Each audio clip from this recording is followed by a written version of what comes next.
Computer നിർമ്മാണം, trouble shooting എന്നീ വിഷയങ്ങളാണ് നമ്മൾ ഇതുവരെ ചർച്ച ചെയ്തത്. ഇനി നമുക്ക് കമ്പ്യൂട്ടർ നെറ്റ്വർക്ക് എന്ന വിഷയത്തെക്കുറിച്ച് കുറച്ച് അടിസ്ഥാന കാര്യങ്ങൾ സംസാരിക്കാം. എന്താണ് കമ്പ്യൂട്ടർ നെറ്റ്വർക്ക്? നിങ്ങൾക്കറിയാവുന്നതുപോലെ അത് ഒന്നിലധികം കമ്പ്യൂട്ടറുകളുടെ ഒരു ശൃംഖലയാണ്. Inter connection of 2 or more computers and they are interconnected so that we can share the data and we can share the resources. ഒന്നിലധികം കമ്പ്യൂട്ടറുകളുടെ പരസ്പര ആശയവിനിമയത്തിലൂടെ ഡാറ്റ ഷെയറിങ്ങും റിസോഴ്സ് ഷെയറിങ്ങും സാധ്യമാക്കുന്ന ഒരു കൺസെപ്റ്റ്. കമ്പ്യൂട്ടർ നെറ്റ്വർക്കുകളെ 4 അടിസ്ഥാന മാനദണ്ഡങ്ങൾ ഉപയോഗിച്ച് നമ്മൾ തരംതിരിക്കുന്നു. ക്ലാസിഫിക്കേഷൻ അക്കോർഡിംഗ് ടു സൈസ്, അതായത് വലിപ്പം; മോഡൽസ് അഥവാ മാതൃകകൾ; ടോപ്പോളജി ആൻഡ് പ്രോട്ടോകോൾസ്. വലിപ്പമാണ് നെറ്റ്വർക്കുകളെ തരംതിരിക്കാനുള്ള മാനദണ്ഡമെങ്കിൽ നെറ്റ്വർക്കുകളെ നമ്മൾ 2ആയി തരംതിരിക്കുന്നു: local area network, wide area network. എന്താണ് ലാൻ? എന്താണ് വാൻ? LAN is actually confined to a small geographical area. അതായത് ഒരു ചെറിയ ഭൂഭാഗത്തിലേക്ക് ഒതുക്കപ്പെട്ട നെറ്റ്വർക്കുകളാണ് ലോക്കൽ ഏരിയ നെറ്റ്വർക്കുകൾ. നിങ്ങളുടെ മുറിയിൽ കണക്ട് ചെയ്തിട്ടുള്ള 2 കമ്പ്യൂട്ടറുകൾ മുതൽ മൾട്ടിപ്പിൾ ബിൽഡിങ്സ്, മൾട്ടിപ്പിൾ ക്യാമ്പസ് വരെ എത്തുന്ന നെറ്റ്വർക്കുകളെ നമ്മൾ ലാൻ എന്ന് വിളിക്കും. അതിന് മുകളിലേക്ക് വലിപ്പമുള്ള നെറ്റ്വർക്കുകളെ പൊതുവെ വിളിക്കുന്ന പേരാണ് വൈഡ് ഏരിയ നെറ്റ്വർക്കുകൾ. അതായത് ചെറിയ നെറ്റ്വർക്കുകളെ ലോക്കൽ ഏരിയ നെറ്റ്വർക്ക് എന്നും വലിയ നെറ്റ്വർക്കുകളെ വൈഡ് ഏരിയ നെറ്റ്വർക്ക് എന്നും വിളിക്കുന്നു. നെറ്റ്വർക്കുകളുടെ ക്ലാസിഫിക്കേഷനെ കുറിച്ചുള്ള അക്കാഡമിക് തല ഡിസ്കഷനുകളിൽ പലപ്പോഴും വരുന്ന മറ്റ് 2 വാക്കുകളാണ് campus area network and metropolitan area network, അഥവാ ക്യാൻ ആൻഡ് മാൻ. നമ്മൾ പറഞ്ഞ ലോക്കൽ ഏരിയ നെറ്റ്വർക്കും വൈഡ് ഏരിയ നെറ്റ്വർക്കുമായി ഇവയ്ക്കുള്ള ബന്ധം കൂടെ നമുക്കൊന്ന് പരിശോധിക്കാം. ഒരു ലാനിന് എത്ര വളരാൻ പറ്റും? ഒരു 2 കമ്പ്യൂട്ടറുള്ള ഒരു മുറിയിൽ കണക്ട് ചെയ്ത നെറ്റ്വർക്കിൽ നിന്ന് മൾട്ടിപ്പിൾ കമ്പ്യൂട്ടറുകളുള്ള ഒരു സിംഗിൾ ബിൽഡിംഗ് നെറ്റ്വർക്കുകളിലേക്ക് വളരുന്ന ലാനുകൾ നാച്ചുറലി എത്തുന്ന പരമാവധി വലിപ്പം മൾട്ടിപ്പിൾ ബിൽഡിംഗ്സിന്റെ സിംഗിൾ ക്യാമ്പസ് എന്ന അവസ്ഥയിലേക്കാണ്. ഒരു ലാനിന് വളരാൻ പറ്റുന്ന പരമാവധി പരിധിയാണ് campus area network. We will say a LAN can grow up to a CAN. So എന്താണ് മാൻ? ഒരു വാനിന് ചെറുതാകാൻ പറ്റുന്ന പരമാവധി ചെറിയ അവസ്ഥയാണ് മെട്രോപൊളിറ്റൻ ഏരിയ നെറ്റ്വർക്ക്. അതായത് ഒരു സിറ്റിയിൽ തന്നെയുള്ള ഒരു കമ്പനിയുടെ 2 ഓഫീസുകൾ തമ്മിൽ കണക്ട് ചെയ്ത നെറ്റ്വർക്കുകൾ നമ്മൾ അവയെ മെട്രോപൊളിറ്റൻ ഏരിയ നെറ്റ്വർക്കുകൾ എന്ന് വിളിക്കും. സോ നമ്മൾ നേരത്തെ പറഞ്ഞ ഡിസ്കഷനുമായി ചേർന്ന് ആലോചിച്ചാൽ ലാനുകൾ വളർച്ചയെത്തുന്നതോടെ നമുക്കവയെ ക്യാമ്പസ് ഏരിയ നെറ്റ്വർക്ക് എന്ന് വിളിക്കാം. അതിന് മുകളിലേക്ക് വളരുന്ന നെറ്റ്വർക്കുകളെ മെട്രോപൊളിറ്റൻ ഏരിയ നെറ്റ്വർക്ക് എന്നും അതിനേക്കും കൂടുതൽ വളരുന്ന നെറ്റ്വർക്കുകളെ വൈഡ് ഏരിയ നെറ്റ്വർക്ക് എന്നും വിളിക്കാം. സോ നെറ്റ്വർക്കുകളുടെ പുതിയ ക്ലാസിഫിക്കേഷനിൽ നമുക്ക് 4ആയി തിരിക്കാം. ലോക്കൽ ഏരിയ നെറ്റ്വർക്ക്, അവ കുറച്ചുകൂടെ വലിപ്പമെത്തി ഒരു ക്യാമ്പസ് ലെവലിൽ എത്തുമ്പോൾ ക്യാമ്പസ് ഏരിയ നെറ്റ്വർക്ക്. ഒരു സിറ്റിയിൽ എത്തുമ്പോഴത്തേക്ക് നമുക്കവയെ മെട്രോപൊളിറ്റൻ ഏരിയ നെറ്റ്വർക്ക് എന്ന് വിളിക്കാം. അതിനേക്കാൾ വളർച്ചയെത്തിയ, പൂർണ്ണ വളർച്ചയെത്തിയ വലിയ നെറ്റ്വർക്കുകളെ വൈഡ് ഏരിയ നെറ്റ്വർക്ക് എന്ന് നമ്മൾ വിളിക്കുന്നു. അതായത് പലപ്പോഴും ഒരു നെറ്റ്വർക്കിലുള്ള കമ്പ്യൂട്ടറുകളുടെ എണ്ണമല്ല അവയെ ലാനോ വാനോ ആക്കുന്ന അർത്ഥം. ഉദാഹരണത്തിന് 40,000 കമ്പ്യൂട്ടറുള്ള ഒരു ലോക്കൽ നെറ്റ്വർക്ക് ഉണ്ടാവാം. വേണമെങ്കിൽ 2 കമ്പ്യൂട്ടർ മാത്രമുള്ള ഒരു വൈഡ് ഏരിയ നെറ്റ്വർക്കും ഉണ്ടാവാം. എണ്ണത്തെക്കാളേറെ അവ തമ്മിലുള്ള അകലം, ജിയോഗ്രഫിക്കൽ ആസ്പെക്റ്റ് ആണ് പ്രാധാന്യമുള്ള ഘടകം എന്നർത്ഥം. നേരത്തെ പറഞ്ഞ ക്ലാസിഫിക്കേഷൻ മറന്നിട്ടില്ലോ അല്ലേ? Networks are classified according to size, models, topology and protocols. നമുക്കിനി മോഡൽ എന്ന കൺസെപ്റ്റ് നോക്കാം. എന്താണ് നെറ്റ്വർക്കിംഗ് മോഡൽ? മാതൃകകൾ അനുസരിച്ച് നെറ്റ്വർക്കുകളെ പലതായി തിരിക്കുന്നു. പ്രാധാന്യം അർഹിക്കുന്ന മാതൃകകൾ 2 client server model of networking and peer to peer model of networking. എന്താണ് ക്ലയന്റ് സർവർ മോഡൽ? എന്താണ് പിയർ ടു പിയർ മോഡൽ? നമുക്കൊന്ന് ഡിസ്കസ് ചെയ്യാം. വലുതോ ചെറുതോ ആയ സ്ഥാപനങ്ങൾക്ക് ഏറ്റവും യോജ്യമായ നെറ്റ്വർക്കിംഗ് മാതൃകയാണ് client server model of networking. അതായത് there will be a main machine. ആ പ്രാധാന്യമുള്ള മെഷീനെ നമ്മൾ സർവർ എന്ന് വിളിക്കുന്നു. മറ്റ് കമ്പ്യൂട്ടറുകൾ ഈ സർവറിലേക്ക് അറ്റാച്ച് ചെയ്യപ്പെടുന്നു. പലപ്പോഴും main machine will be rich on resources. അതായത് ഈ പറഞ്ഞ സർവർ മെഷീനുകളിൽ ഒരു extra hard disk capacity, CD drive, network shared ആയിട്ടുള്ള പ്രിന്റർ, മറ്റു തരത്തിലുള്ള ഫെസിലിറ്റികൾ ഇതിന്റെ ഭാഗമായി ഉണ്ടാവും. നമ്മൾ കണക്ട് ചെയ്യുന്ന ക്ലയന്റ് മെഷീനുകൾ ഈ സർവറിലേക്ക് ലോഗിൻ ചെയ്യുകയും ഈ തരത്തിലുള്ള റിസോഴ്സുകളുടെ അല്ലെങ്കിൽ ഡേറ്റകളെ ഷെയർ ചെയ്യുകയും ചെയ്യുന്നു. And that kind of centralised managed network is called a client server model of networking. ചെറുകിട സ്ഥാപനങ്ങളിലോ വീടുകളിലോ ഇംപ്ലിമെന്റ് ചെയ്യാവുന്ന നെറ്റ്വർക്കിംഗ് മോഡലാണ് peer to peer model of networking. Peer എന്ന വാക്കിന് തുല്യൻ അഥവാ തുല്യർ എന്ന അർത്ഥം. അതിനർത്ഥം നെറ്റ്വർക്കിലുള്ള എല്ലാ കമ്പ്യൂട്ടറുകൾക്കും തുല്യ പ്രാധാന്യമാണ് എന്നർത്ഥം. ഒരുപക്ഷെ എൻ്റെ കമ്പ്യൂട്ടറിൽ ഒരു പ്രിന്റർ ഘടിപ്പിച്ചിട്ടുണ്ടാവാം. താങ്കളുടെ കമ്പ്യൂട്ടറിൽ എക്സ്ട്രാ റിസോഴ്സായി ഒരു CD റൈറ്റർ ഉണ്ടാവാം. നമ്മളുടെ 2 കമ്പ്യൂട്ടർ തമ്മിൽ ഘടിപ്പിക്കുന്ന വഴി എനിക്ക് CD റൈറ്റർ ആക്സസ് ചെയ്യാനുള്ള അവസരം കിട്ടുകയും താങ്കൾക്ക് എൻ്റെ കമ്പ്യൂട്ടറിലേക്ക് പ്രിന്റ് ചെയ്യാനുള്ള അവസരം ഉണ്ടാവുകയും ചെയ്യും. ഇത്തരത്തിലുള്ള പരസ്പര സഹകരണത്തിൽ വർക്ക് ചെയ്യുന്ന നെറ്റ്വർക്കുകളെ പിയർ ടു പിയർ മോഡൽ നെറ്റ്വർക്കുകൾ എന്ന് വിളിക്കുന്നു. ശരാശരി ഇത്തരം നെറ്റ്വർക്കുകളുടെ പുതിയ പ്രയോഗം work group model of network എന്നാണ്. ടിപ്പിക്കൽ ക്ലയന്റ് സർവർ നെറ്റ്വർക്കിംഗ് മോഡലിനെ പുതിയ കാലഘട്ടത്തിൽ വിളിക്കുന്നത് ഡൊമൈൻ മോഡൽ നെറ്റ്വർക്ക് എന്നും പിയർ ടു പിയർ നെറ്റ്വർക്കിനെ വർക്ക് ഗ്രൂപ്പ് മോഡൽ നെറ്റ്വർക്ക് എന്നും വിളിക്കാം. അടുത്ത ക്ലാസിഫിക്കേഷൻ ടോപ്പോളജിയാണ്. അതായത് physical Leh out of the computer network. ഒരു നെറ്റ്വർക്കിൽ എങ്ങനെ കമ്പ്യൂട്ടറുകൾ പരസ്പരം ഘടിപ്പിച്ചിരിക്കുന്നു അല്ലെങ്കിൽ നെറ്റ്വർക്കുകൾ എങ്ങനെ വിന്യസിക്കപ്പെട്ടിരിക്കുന്നു, അതിൻ്റെ അടിസ്ഥാനത്തിൽ നമ്മൾ അവയെ bus topology network, star topology network, ring topology network എന്നിങ്ങനെ തരംതിരിക്കാറുണ്ട്. എങ്കിൽ പോലും ഒരു പുതിയ നെറ്റ്വർക്കിംഗ് സമ്പ്രദായത്തിൽ നമ്മൾ ലോക്കൽ ഏരിയ നെറ്റ്വർക്കുകളിൽ ഉപയോഗിക്കുന്ന ഒരേ ഒരു ടോപ്പോളജി സ്റ്റാർ ടോപ്പോളജിയാണ്. അതായത് ഒരു സെൻട്രലൈസ്ഡ് ജംഗ്ഷൻ ബോക്സിലേക്ക് എല്ലാ കമ്പ്യൂട്ടറിൽ നിന്നുള്ള കേബിളുകൾ നമ്മൾ ഡയറക്റ്റ് കണക്ട് ചെയ്യുക. ഇത്തരത്തിലുള്ള സെൻട്രലൈസ്ഡ് ജംഗ്ഷൻ ബോക്സുകളെ ഹബ് എന്നോ സ്വിച്ച് എന്നോ വിളിക്കപ്പെടുന്നു. നെറ്റ്വർക്ക് ക്ലാസിഫിക്കേഷനിൽ അവസാനത്തേത് പ്രോട്ടോകോൾ എന്ന ക്ലാസിഫിക്കേഷനാണ്. എന്താണ് നെറ്റ്വർക്ക് പ്രോട്ടോകോൾ? നമുക്ക് പരിചയമുള്ള പ്രോട്ടോകോൾ എന്ന വാക്ക് തന്നെയാണ് നെറ്റ്വർക്കിൽ ഉപയോഗിക്കപ്പെടുന്നത്. അതായത് ഒരു നെറ്റ്വർക്കിൽ ഒന്നിലധികം കമ്പ്യൂട്ടറിൽ പരസ്പരം കമ്മ്യൂണിക്കേറ്റ് ചെയ്യുമ്പോൾ ആവശ്യമായ നിയമങ്ങളും കീഴ്വഴക്കങ്ങളുമാണ് നെറ്റ്വർക്കിംഗ് പ്രോട്ടോകോൾ. സാധാരണ സമൂഹത്തിലും പ്രോട്ടോകോൾ ആവശ്യമായി വരുന്നത് ഒന്നിലധികം ആളുകൾ പരസ്പരം ഇടപെടുമ്പോഴാണല്ലോ. കമ്പ്യൂട്ടർ നെറ്റ്വർക്കുകൾ തീർച്ചയായും ഒന്നിലധികം കമ്പ്യൂട്ടറുകളുടെ സമൂഹമാണ്. അതുകൊണ്ട് തന്നെ ഇന്റർ കമ്പ്യൂട്ടർ കമ്മ്യൂണിക്കേഷനിൽ അത്തരം ഒരു നിയമങ്ങളും കീഴ്വഴക്കങ്ങളും ആവശ്യമായി വരും. പ്രോട്ടോകോളുകൾ പൊതുവെ ഹാർഡ്വെയർ പ്രോട്ടോകോൾ എന്നും സോഫ്റ്റ്വെയർ പ്രോട്ടോകോൾ എന്നും തരംതിരിക്കാറുണ്ട്. എങ്കിലും ഒരു ശരാശരി കമ്പ്യൂട്ടർ യൂസർ പ്രോട്ടോകോൾ എന്ന വാക്കുകൊണ്ട് മീൻ ചെയ്യുന്നത് സോഫ്റ്റ്വെയർ പ്രോട്ടോകോളുകളാണ്. പലപ്പോഴും ഒരു യൂസർക്ക് പരിചിതമായ TCP IP പോലുള്ള വാക്കുകൾ സോഫ്റ്റ്വെയർ പ്രോട്ടോകോളിന് ഉദാഹരണങ്ങളാണ്. കമ്പ്യൂട്ടർ നെറ്റ്വർക്കുകളുടെ ക്ലാസിഫിക്കേഷനിൽ നമ്മൾ 4 അടിസ്ഥാന മാനദണ്ഡങ്ങൾ ഉപയോഗിച്ചിരുന്നു ഇല്ലേ? അവയിൽ വലിപ്പം അനുസരിച്ചുള്ള മാനദണ്ഡങ്ങളിൽ നമ്മൾ ലോക്കൽ ഏരിയ നെറ്റ്വർക്ക് നമ്മളുടെ ഇന്നത്തെ ഡിസ്കഷന് വേണ്ടി തിരഞ്ഞെടുക്കുകയാണ്. തീർച്ചയായും വാൻ നമ്മളുടെ നോർമൽ ചർച്ചയിൽ വരുന്ന ഒരു വിഷയമല്ല. അതുകൊണ്ട് നമ്മൾ ഇന്നൊരു ലോക്കൽ ഏരിയ നെറ്റ്വർക്കിന്റെ സെറ്റപ്പിലേക്ക് കടക്കാം. അതിൽ തന്നെ മോഡലുകളിൽ നമ്മൾ പ്രിഫർ ചെയ്യുന്നത് ഒരു peer to peer model of networking ആണ്. എന്ന് വെച്ചാൽ നമ്മൾ സെറ്റപ്പ് ചെയ്യാൻ പോകുന്ന നെറ്റ്വർക്ക് ഒരു ഹോം കമ്പ്യൂട്ടിംഗ് എൻവയറമെന്റോ അല്ലെങ്കിൽ ഒരു ചെറുകിട ഓഫീസ് നെറ്റ്വർക്കിനോ സ്യൂട്ടബിൾ ആയ ഒരു നെറ്റ്വർക്ക് എന്നർത്ഥം. ഈ സെഷനിൽ നമുക്കൊരു ഹോം നെറ്റ്വർക്കിംഗ് കൺസെപ്റ്റ് സെറ്റപ്പ് ചെയ്യുന്ന എങ്ങനെ നോക്കാം. അതിന് നമുക്ക് ആവശ്യമായ ഇലക്ട്രോണിക്, സോഫ്റ്റ്വെയർ ആൻഡ് ഹാർഡ്വെയർ ഘടകഭാഗങ്ങൾ എന്തൊക്കെയെന്ന് ആദ്യം ആലോചിക്കാം. നമ്മളുടെ അടിസ്ഥാന നെറ്റ്വർക്ക് സെറ്റപ്പ് 2 കമ്പ്യൂട്ടർ ഇൻവോൾവ് ആയുള്ളതാണ്. അതായത് ഒരു ഡെസ്ക്ടോപ്പ് മെഷീനെ ഒരു ലാപ്ടോപ്പ് കമ്പ്യൂട്ടറുമായി ഘടിപ്പിക്കാം. ഇവിടെ ഡെസ്ക്ടോപ്പ്, ലാപ്ടോപ്പ് എന്ന ക്ലാസിഫിക്കേഷന് പ്രസക്തിയില്ല. 2 ഡെസ്ക്ടോപ്പ് തമ്മിൽ കണക്ട് ചെയ്യുന്നതിനോ 2 ലാപ്ടോപ്പ് തമ്മിൽ കണക്ട് ചെയ്യുന്നതിനോ ഇതേ ടെക്നോളജികളും ടെർമിനോളജികളും നിങ്ങൾക്ക് ഉപയോഗിക്കാവുന്നതാണ്. ഈ കൺസെപ്റ്റിൽ നമുക്ക് ആവശ്യമായ ഘടകഭാഗങ്ങൾ ഇവയൊക്കെയാണ്. നെറ്റ്വർക്ക് കാർഡുകളുള്ള 2 കമ്പ്യൂട്ടർ. 2 കമ്പ്യൂട്ടർ തമ്മിൽ കണക്ട് ചെയ്യാൻ ആവശ്യമായ നീളത്തിലുള്ള നെറ്റ്വർക്ക് കേബിൾ, ഇത് UTP കേബിൾ എന്നറിയപ്പെടുന്നു. നെറ്റ്വർക്ക് കേബിളുകളുടെ 2 അറ്റത്ത് ഘടിപ്പിക്കാനുള്ള കണക്ടറുകൾ നമ്മളിവയെ RJ45 കണക്ടർ എന്ന് വിളിക്കുന്നു.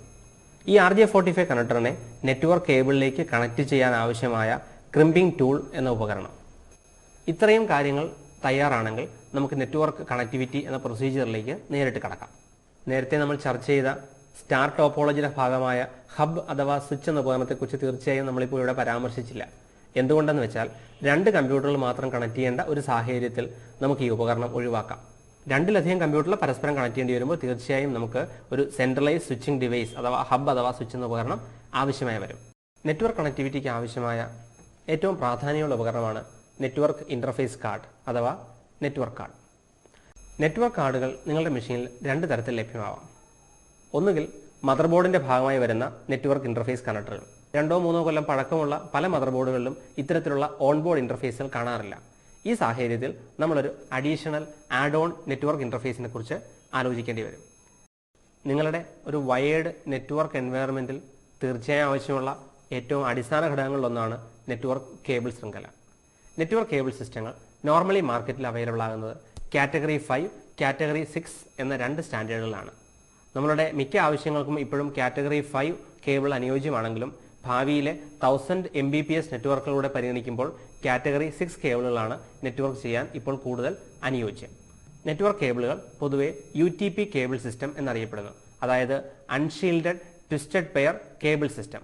ഈ പേരിന്റെ അടിസ്ഥാനം ഇതിൽ ഉപയോഗിച്ചിരിക്കുന്ന പരസ്പരം ട്വിസ്റ്റ് ചെയ്യപ്പെട്ട 4 പെയർ നെറ്റ്വർക്ക് കേബിളുകളുടെ സാന്നിധ്യമാണ്. നെറ്റ്വർക്ക് കേബിൾ ക്രിമ്പിംഗ് എന്ന പ്രൊസീജിയറിൽ നമ്മൾ നോർമലി ഫോളോ ചെയ്യുന്ന ഇന്റർനാഷണൽ സ്റ്റാൻഡേർഡ് AT&T 568B എന്നറിയപ്പെടുന്നു. ഇത് പ്രകാരം ഒരു നിശ്ചിത കളർ കോഡ് ഉപയോഗിച്ചാണ് നെറ്റ്വർക്ക് കേബിളുകളെ ക്രിമ്പ് ചെയ്യുന്നത്. ആ കളർ കോഡ് നമുക്ക് എക്സ്പ്ലെയിൻ ചെയ്യാം. നെറ്റ്വർക്ക് കേബിൾ മൊത്തം 8 കേബിളാണുള്ളത്. ഇവ 4 പെയറായിട്ട് തരംതിരിച്ചിരിക്കുന്നു. ഈ 4 പെയറുകളുടെ കളർ അനുസരിച്ചാണ് ഈ കളർ കോഡിംഗ് സിസ്റ്റത്തിൽ ഉപയോഗിക്കുന്നത്. അവയിൽ ഏറ്റവും ആദ്യം വരുന്ന പച്ച കളർ കണക്ടറിനെ നാച്ചുറലി ഗ്രീൻ കണക്ടർ എന്നും അവയുടെ കൂടെ വരുന്ന വെളുപ്പ് കണക്ടറിനെ വൈറ്റ് ഗ്രീൻ എന്നോ ഗ്രീൻ വൈറ്റ് എന്നോ വിളിക്കുന്നു. തുടർന്ന് brown connector white brown, then blue and white blue, orange and white orange. Technically network കേബിളിങ്ങിന് 2 സ്റ്റാൻഡേർഡ്സ് ആണുള്ളത്: straight through cable technology and cross over cable technology. നിങ്ങളുടെ കമ്പ്യൂട്ടർ ഒരു സ്വിച്ച് മുഖാന്തരം അടുത്ത കമ്പ്യൂട്ടറിലേക്ക് കണക്ട് ചെയ്താൽ സ്ട്രേറ്റ് ത്രൂ കേബിൾ സിസ്റ്റമാണ് ഉപയോഗിക്കേണ്ടത്. എന്നാൽ നിങ്ങളുടെ കമ്പ്യൂട്ടർ അടുത്ത കമ്പ്യൂട്ടറിലേക്ക്, അതൊരു ലാപ്ടോപ്പിലേക്കോ ഡെസ്ക്ടോപ്പിലേക്കോ നേരിട്ട് കണക്ട് ചെയ്യണമെങ്കിൽ ക്രോസ് ഓവർ കേബിൾ സിസ്റ്റം ഉപയോഗിക്കാം. സ്ട്രേറ്റ് ത്രൂ കേബിൾ സിസ്റ്റത്തിന്റെ കളർ കോഡ് ഈ പറയുന്ന രീതിയിലാണ്.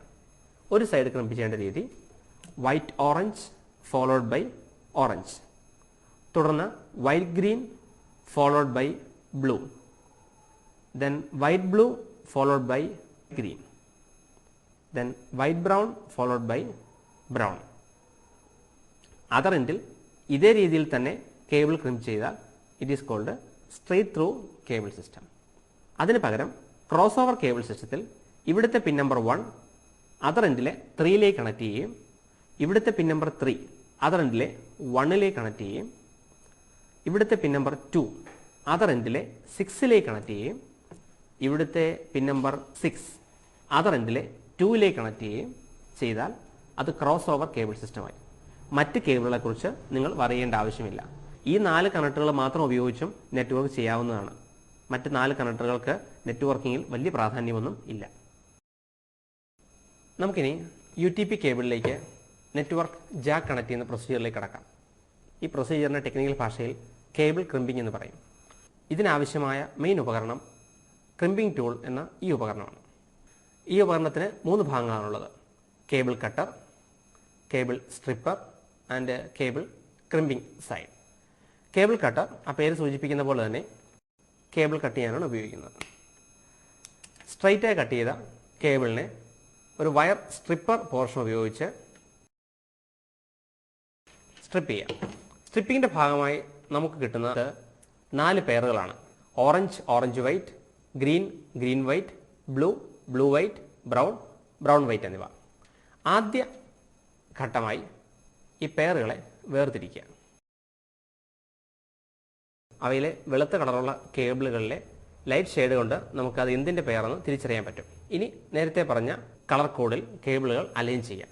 അതായത് white orange followed by orange, then white green, തുടർന്ന് നമ്മൾ പ്രതീക്ഷിക്കുന്ന പോലെ ഗ്രീൻ അല്ല വരിക, വൈറ്റ് ഗ്രീൻ കഴിഞ്ഞ് അതിനടുത്ത് വരുന്നത് ബ്ലൂ ആണ്. ബ്ലൂവിന് ശേഷം വൈറ്റ് ബ്ലൂ, തുടർന്ന് ഗ്രീൻ, തുടർന്ന് വൈറ്റ് ബ്രൗൺ ആൻഡ് ബ്രൗൺ.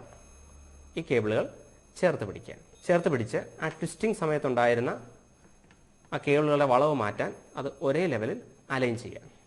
തുടർന്ന് കേബിൾ കട്ടർ ഉപയോഗിച്ച് ആവശ്യമായ നീളത്തിൽ കൃത്യമായി കട്ട് ചെയ്യാം.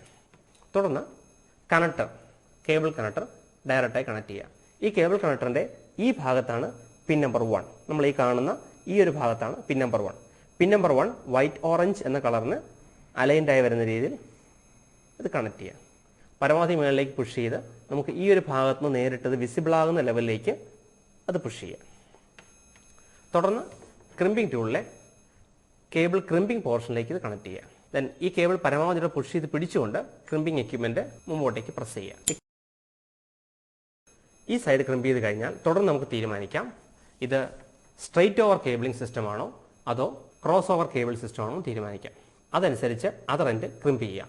നേരത്തെ പറഞ്ഞ പോലെ 1-to-1 ക്രിമ്പിംഗ് ആണെങ്കിൽ അത് നമ്മുടെ മെഷീനിൽ നിന്ന് സ്വിച്ചിലേക്ക് കണക്ട് ചെയ്യാനുള്ളതാണ്. നമ്മുടെ മെഷീനിൽ നിന്ന് അടുത്ത മെഷീനിലേക്ക് കണക്ട് ചെയ്യാനാണെങ്കിൽ നമ്മൾ ക്രോസ് ഓവർ കേബിൾ സിസ്റ്റം ഉപയോഗിക്കും. അപ്പോൾ നാച്ചുറലി ആ സ്റ്റാൻഡേർഡ് അനുസരിച്ച് അടുത്ത സൈഡും ക്രിമ്പ് ചെയ്യുക. നമ്മളുടെ കേസിൽ ക്രോസ് ഓവർ കേബിളിംഗ് സിസ്റ്റമാണ് ഉപയോഗിക്കുന്നുള്ളതുകൊണ്ട് അതർ സൈഡിലെ കളർ കോഡ് ഇങ്ങനെയായിരിക്കും: white green green, white orange, then blue, white blue, orange, white brown and brown. ഈ കളർ കോഡ് അനുസരിച്ച് കേബിളിൻ്റെ അതർ സൈഡും ക്രിം ചെയ്യുക. നമുക്കിനി ഇതിൻ്റെ പ്രാക്ടിക്കൽ ഇംപ്ലിമെൻറ്റേഷനിലേക്ക് കടക്കാം. അതായത് നിങ്ങളുടെ ഓഫീസ് ഡെസ്ക്ടോപ്പ് അഥവാ ഹോം ഡെസ്ക്ടോപ്പിനെ നിങ്ങളുടെ പേഴ്സണൽ ലാപ്ടോപ്പുമായി നമുക്ക് ബന്ധിപ്പിക്കാം. സോ ഞാൻ ക്രിം ചെയ്ത നെറ്റ്വർക്ക് കേബിളിനെ യഥാക്രമം ലാപ്ടോപ്പിലേക്കും തുടർന്ന് എൻ്റെ ഡെസ്ക്ടോപ്പിൻ്റെ ബാക്കിലേക്കും കണക്ട് ചെയ്യുന്നു. തുടർന്ന് നമുക്ക് രണ്ട് മെഷീനിലും ചെയ്യേണ്ട സെറ്റിംഗ്സ് എന്താണെന്ന് നോക്കാം. ഡെസ്ക്ടോപ്പും ലാപ്ടോപ്പും തമ്മിലുള്ള കണക്ടിവിറ്റി എന്ന് നമ്മൾ പറഞ്ഞുവെങ്കിലും നേരത്തെ സൂചിപ്പിച്ച പോലെ ഡെസ്ക്ടോപ്പ് ടു ഡെസ്ക്ടോപ്പ് കണക്ടിവിറ്റിയോ ലാപ്ടോപ്പ് ടു ലാപ്ടോപ്പ് കണക്ടിവിറ്റിക്കോ നിങ്ങൾക്ക് ഇതേ ടെക്നോളജി ഉപയോഗിക്കാവുന്നതാണ്. നിങ്ങളുടെ രണ്ട് മെഷീനിലുള്ള ഓപ്പറേറ്റിംഗ് സിസ്റ്റം വിൻഡോസ് XP ആണ് എന്ന അസംഷനിലാണ് നമ്മൾ ഈ ക്ലാസ് സ്റ്റാർട്ട് ചെയ്യുന്നത്. Start, then go to the control panel. നമുക്ക് ഷോർട്ട് കട്ട്സുകൾ പല അവൈലബിൾ ആണെങ്കിലും ഏറ്റവും ശരിയായ വഴി കൺട്രോൾ പാനൽ വഴി പോകുന്നതാണ്. Control panel network connections open ചെയ്യാം. അവിടെ കാണുന്ന ലോക്കൽ ഏരിയ കണക്ഷൻ്റെ പ്രോപ്പർട്ടി റൈറ്റ് ക്ലിക്ക് ചെയ്ത് പ്രോപ്പർട്ടി എടുക്കുക. പ്രോപ്പർട്ടിയിൽ TCP/IP പ്രോപ്പർട്ടി സെലക്ട് ചെയ്യുക. ഒബ്റ്റെയിൻ IP അഡ്രസ് ഓട്ടോമാറ്റിക്കലി എന്ന ഓപ്ഷൻ വഴിയും കമ്പ്യൂട്ടർ തമ്മിൽ കണക്ട് ചെയ്യാവുന്നതാണ്. എങ്കിലും നമുക്ക് സ്ഥിരമായൊരു കണക്ടിവിറ്റിക്ക് വേണ്ടി നല്ലത് IP അഡ്രസ് സ്റ്റാറ്റിക്കായി കൊടുക്കുകയാണ്. IP അഡ്രസ് എന്ന കാണുന്ന ഭാഗത്ത് പ്രൈവറ്റ് IP എന്നറിയപ്പെടുന്ന സീരീസിലുള്ള ഒരു IP അഡ്രസ് സെറ്റ് ചെയ്യുക. അതായത് 192.168.1.1 എന്ന് ഞാൻ ആദ്യ മെഷീന് IP അഡ്രസ് അസൈൻ ചെയ്യുന്നു. സബ്നെറ്റ് മാസ്ക് എന്ന ഓപ്ഷൻ ക്ലിക്ക് ചെയ്യുമ്പോൾ ഓട്ടോമാറ്റിക്കായിട്ട് 255.255.255.0 എന്ന ഓപ്ഷനോടെ വരുന്നതാണ്. ഓക്കെ എന്ന ഓപ്ഷൻ സെലക്ട് ചെയ്യുക. നിങ്ങളുടെ മെഷീനിൽ ക്ലയൻറ്റ് ഫോർ മൈക്രോസോഫ്റ്റ് നെറ്റ്വർക്ക് എന്ന ഓപ്ഷൻസ് കൂടാതെ file and print sharing for Microsoft network എന്ന ഓപ്ഷനും ടിക്ക് ചെയ്തിട്ടുണ്ട് എന്ന് ഉറപ്പുവരുത്തുക. തുടർന്ന് ഓക്കെ പ്രസ് ചെയ്യുക. അടുത്ത സ്റ്റെപ്പ് നിങ്ങളുടെ മെഷീൻ ഒരു വർക്ക് ഗ്രൂപ്പ് നെറ്റ്വർക്കിലാണോ അതോ ഡൊമൈൻ നെറ്റ്വർക്കിലാണോ കണക്ട് ചെയ്തത് എന്ന് സെറ്റ് ചെയ്യുകയാണ്. അതിനായി മൈ കമ്പ്യൂട്ടറിൽ റൈറ്റ് ക്ലിക്ക് ചെയ്ത് പ്രോപ്പർട്ടി എടുക്കുക. പ്രോപ്പർട്ടി ഓപ്ഷനിൽ കമ്പ്യൂട്ടർ നെയിം എന്ന ഓപ്ഷൻ്റെ കീഴിൽ കമ്പ്യൂട്ടർ വർക്ക് ഗ്രൂപ്പ് അഥവാ ഡൊമൈൻ സെറ്റ് ചെയ്യാനുള്ള സ്ഥലമുണ്ടാവും. നിങ്ങളുടെ വർക്ക് ഗ്രൂപ്പിൻ്റെ നെയിം ചേഞ്ച് എന്ന ഓപ്ഷൻ വഴി വർക്ക് ഗ്രൂപ്പ് നെയിം സെറ്റ് ചെയ്യുക. Default work group name work group എന്നായിരിക്കാം. നിങ്ങൾക്ക് അത് മാറ്റാൻ പ്രത്യേക കാരണം എന്തെങ്കിലും ഉണ്ടെങ്കിൽ അത് മാറ്റി നിങ്ങളുടെ സ്ഥാപനത്തിൻ്റെയോ നിങ്ങളുടെ വ്യക്തിയുടെ പേരോ കൊടുക്കാം. ബൈ ഡീഫോൾട്ട് ഓപ്ഷൻ തന്നെ വേണമെങ്കിൽ കണ്ടിന്യൂ ചെയ്യുകയും ചെയ്യാം. വർക്ക് ഗ്രൂപ്പ് എന്ന ഓപ്ഷൻ കൊടുക്കുക. ഓക്കെ പ്രസ് ചെയ്യുക. തുടർന്ന് മെഷീൻ്റെ നെയിം കുറച്ചുകൂടെ ഇൻ്റലിജിബിളായ എന്തെങ്കിലും ഒരു പേരിലേക്ക് മാറ്റുന്നത് നല്ലതായിരിക്കും. നോർമൽ വിൻഡോസ് XP ഇൻസ്റ്റലേഷൻ്റെ ഭാഗമായിട്ട് ഓട്ടോമാറ്റിക്കായി വന്ന മെഷീൻ നെയിമിന് പകരം കമ്പ്യൂട്ടർ 1 എന്നോ കമ്പ്യൂട്ടർ 2 എന്നോ പോലുള്ള ഓപ്ഷൻസോ ലാപ്ടോപ്പ് എന്ന വാക്കും അടുത്ത മെഷീനിലേക്ക് ഡെസ്ക്ടോപ്പ് എന്ന വാക്കും നിങ്ങൾക്ക് സ്പെസിഫൈ ചെയ്യാവുന്നതാണ്. ഓക്കെ എന്ന ഓപ്ഷൻ സെറ്റ് ചെയ്യുക. തുടർന്ന് എല്ലാ കാര്യങ്ങളും ഭംഗിയാണ് എന്ന് ഉറപ്പുവരുത്താൻ റൺ എന്ന ഓപ്ഷനിൽ പോവുക. കമാൻഡ് പ്രോംപ്റ്റ് CMD എന്ന വാക്ക് ടൈപ്പ് ചെയ്ത് കമാൻഡ് പ്രോംപ്റ്റിലേക്ക് എൻ്റർ ചെയ്യുക. അവിടെ ipconfig എന്ന കമാൻഡ് ടൈപ്പ് ചെയ്ത് നോക്കുക. നിങ്ങൾ നേരത്തെ സെറ്റ് ചെയ്ത IP അഡ്രസ് പ്രോപ്പർ വേയിലൂടെ ഡിസ്പ്ലേ ചെയ്യുന്നുണ്ടെങ്കിൽ നിങ്ങളുടെ മെഷീൻ്റെ IP അഡ്രസ് കോൺഫിഗറേഷൻ ഓക്കെ ആണെന്ന് ഉറപ്പുവരുത്താം. തുടർന്ന് ഇതേ കാര്യം ഞാൻ ഡെസ്ക്ടോപ്പ് മെഷീനിൽ റിപ്പീറ്റ് ചെയ്യുകയാണ്.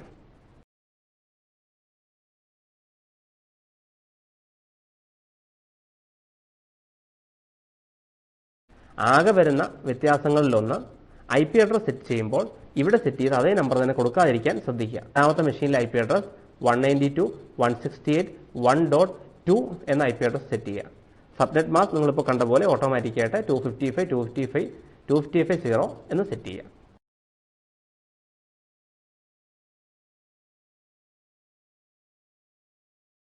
ആദ്യ മെഷീൻ്റെ പേര് മൈ കമ്പ്യൂട്ടറിൻ്റെ പ്രോപ്പർട്ടിയിൽ ലാപ്ടോപ്പ് എന്നാണ് കൊടുത്തതെങ്കിൽ ഈ മെഷീന് ഡെസ്ക്ടോപ്പ് എന്ന് ഞാൻ പേരിടുകയാണ്.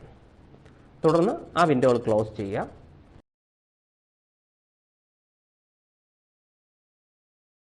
എഗെയിൻ റൺ കമാൻഡിൽ പോയിട്ട് ipconfig കമാൻഡ് കൊടുത്ത് നിങ്ങളുടെ മെഷീൻ്റെ TCP/IP അഡ്രസ് ഓക്കെ ആണ് എന്ന് ഉറപ്പുവരുത്തുക.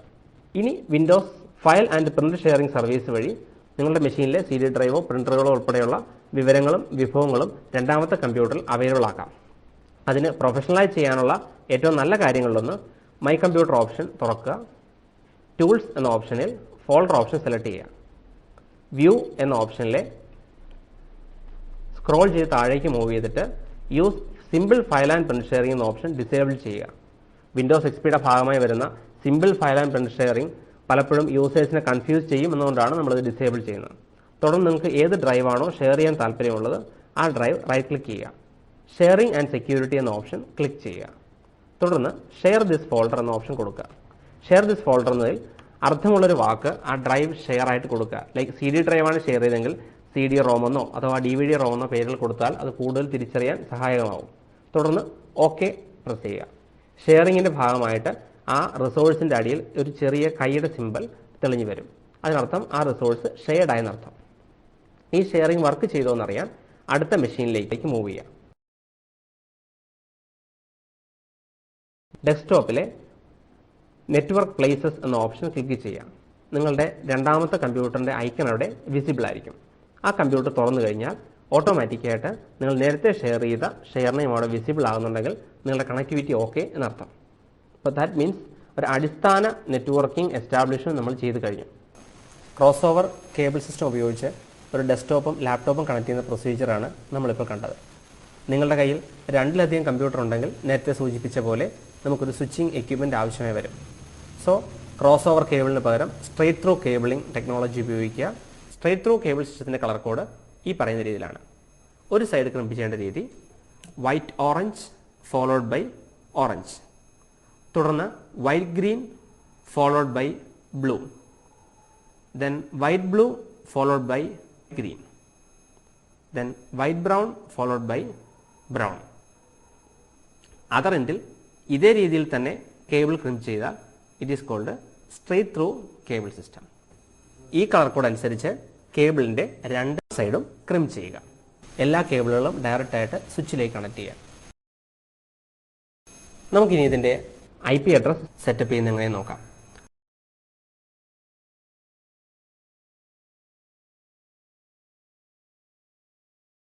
ഒരു IP അഡ്രസ് സെറ്റ് ചെയ്യുക.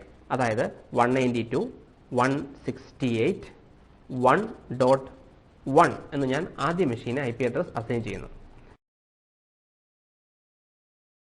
അടുത്ത മെഷീനിലേക്ക് മൂവ് ചെയ്യാം.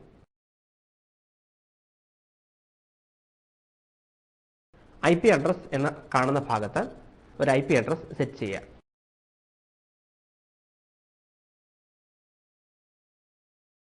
അടുത്ത മെഷീനിലേക്ക് മൂവ് ചെയ്യാം.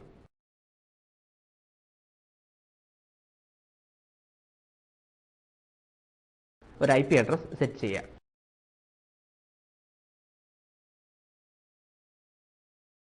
അടുത്ത മെഷീനിലേക്ക് മൂവ് ചെയ്യാം.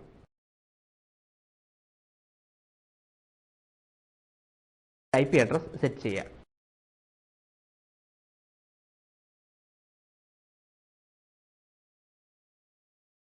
മറ്റ് പ്രൊസീജിയർ ലെവൽ ഡിഫറൻസ് ഒന്നും ഇതിലില്ല. പ്രൊസീജിയർ ലെവൽ ഡിഫറൻസ് തീർച്ചയായും വരുന്ന ഒരു ഘട്ടം നിങ്ങൾ പിയർ ടു പിയർ നെറ്റ്വർക്ക് മോഡലിൽ നിന്ന് ക്ലയൻറ്റ് സെർവർ നെറ്റ്വർക്കിലേക്ക് മാറുമ്പോൾ മാത്രമാണ്. നേരത്തെ സൂചിപ്പിച്ച പോലെ നെറ്റ്വർക്ക് എന്ന വിശാലമായ വിഷയത്തിലെ ഒരു അടിസ്ഥാന കൺസെപ്റ്റാണ് നമ്മൾ ഈ ഒരു ക്ലാസ് വഴി ഇമ്പാർട്ട് ചെയ്യുന്നത്.